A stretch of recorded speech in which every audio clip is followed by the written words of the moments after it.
Jerry Jones for an hour with Michael Irvin saying we made this offer. The agent told us to shove it up our ass. And then David, John, went into detail a little bit more. I have agreed to give more money than has ever been given in terms of guaranteed money than anyone ever has as far as a defensive player. I've done that. Now, I am the cat that writes the check. Okay? Now, Micah's got 3 years with the Cowboys left.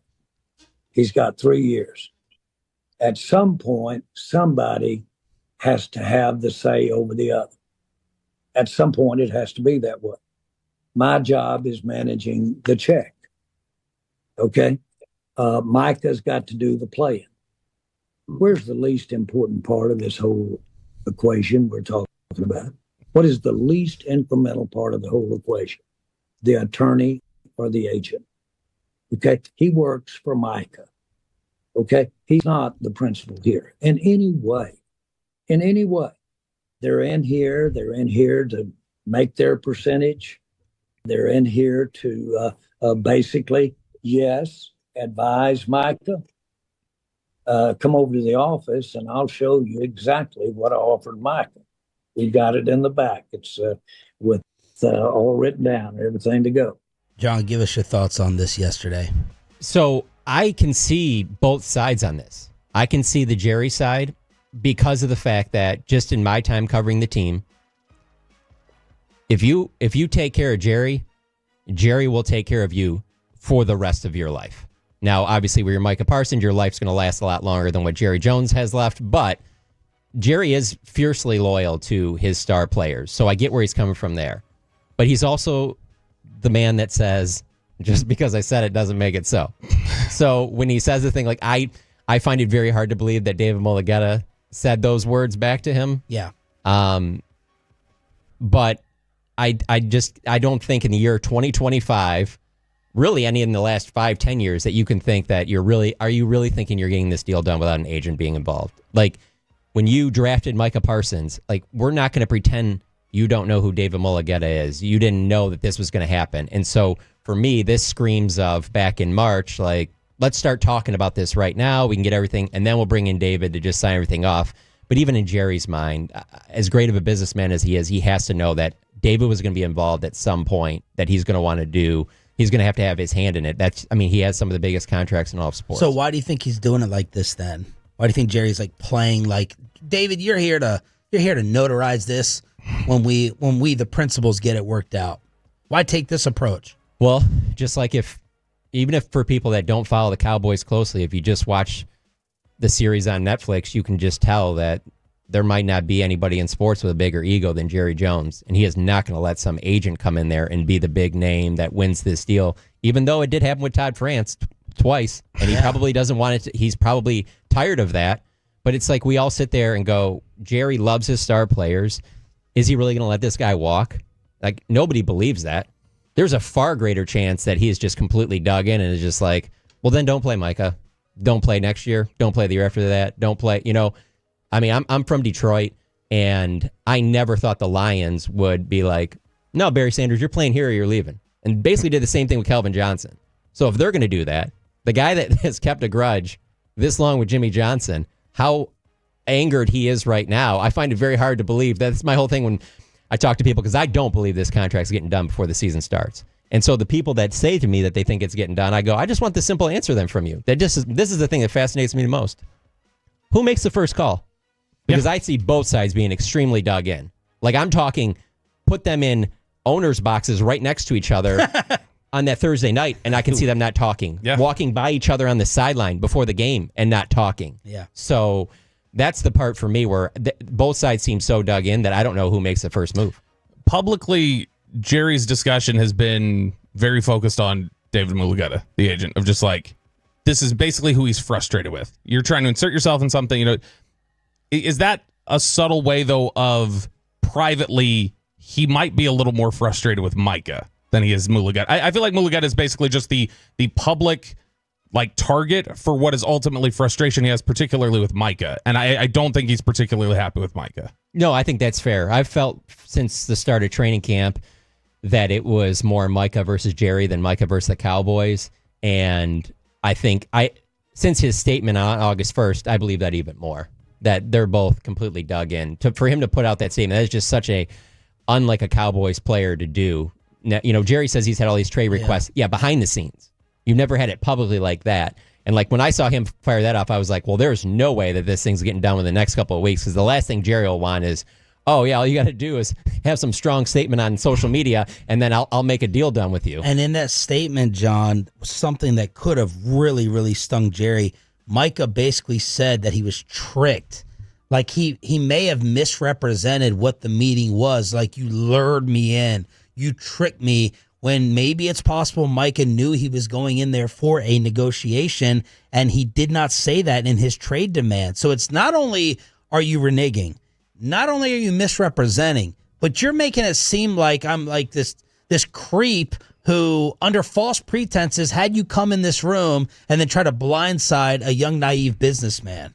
This is why sports is so great and why it's so fun to talk about sports, because there are so many different sides to it. Because while I believe what you're saying, and I think that there is a good chance that's right, there is the part of me being around Micah these last few years. I'm talking about not on the record. I'm talking about just talking to him in his locker. He is a very bright, sharp guy. I could see the part of him thinking he can go toe-to-toe with... Yeah. And I'm sorry, but there's no way I would believe he puts out that statement without at least David Mulligetta or somebody else reading it over, or at least making some suggestions, and that can easily be something that's part of it. And don't get me wrong, I still don't believe that even if that is the case, even if you go in there, you have the best business sense, and you're like, I'm going to go toe-to-toe with Jerry Jones, and I'm going to win this thing. At the end of the day, you still know that your agent is far greater in this, that, okay, I might get the parameters set, but he's going to come in here, and he's going to, cross the T's and dot the I's. So, but Micah's really sharp on a lot of different topics. It's not just a football thing. Jon Machota from The Athletic in studio here on The Fan. If Micah went in knowing it was a negotiation, and like Jerry says, agreed, who do you then blame for this? Jerry for not realizing Micah was going to get the ultimate sign-off from the agent where things could change, or Micah for the old school handshake, look you in the eye, and the years, the guarantees, the terms are done? Oh, that's on Jerry. He can't possibly believe that. I agree. I mean, Micah Parsons is still a kid to me, I mean, you can't really think that that's... And I'm sure there are players that has been done in the past. Yeah. I'm not saying that he's never had those. He cited that with Irvin yesterday. He's like, me and you did it. Right. We didn't need your agent. For sure. But in these days that we're in right now, I mean, the thing I keep going back to is there's no way that Jerry Jones isn't familiar with the Deshaun Watson contract.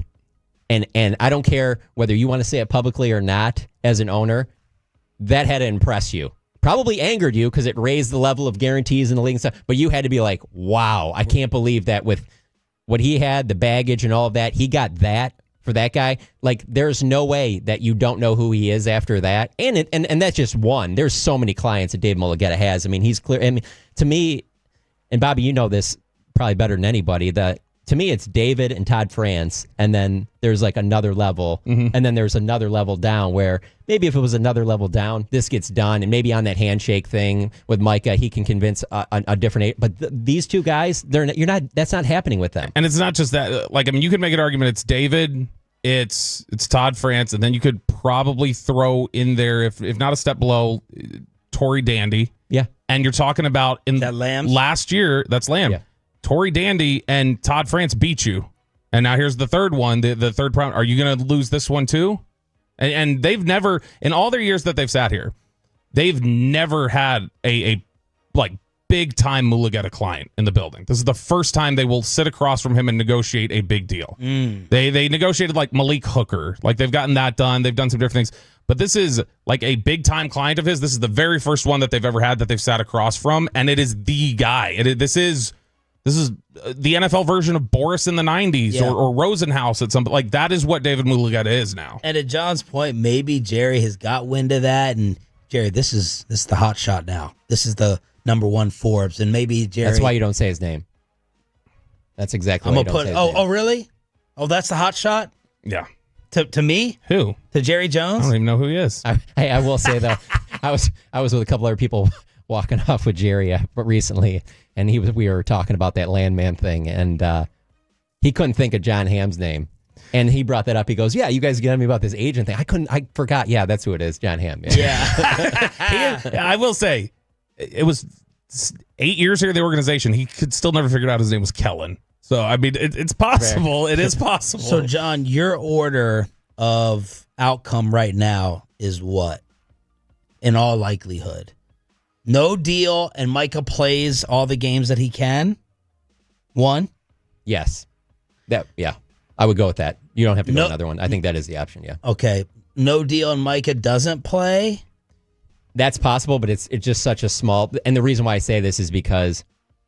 So there is an argument to be made that he was willing to sit out his final year at Penn State, the pandemic year, to just prepare for the draft. So he has been away from football for an extended period of time, but I just find it hard to believe that a guy that has been showing up to training camp, that has been going to the meetings, who I do think has a legitimate bond with his teammates and with Brian Schottenheimer and the new coaching staff, that I think he could separate it as it's me versus Jerry, not me versus my teammates and Brian and maybe even other people in the organization. Like, there's a lot of people that pointed out during training camp how much when this is going on that he's over there talking to Will McClay. Like, they got a great relationship, so it's not like he hates the Cowboys. So I think people need to remember that when they see him scrubbing his social media accounts.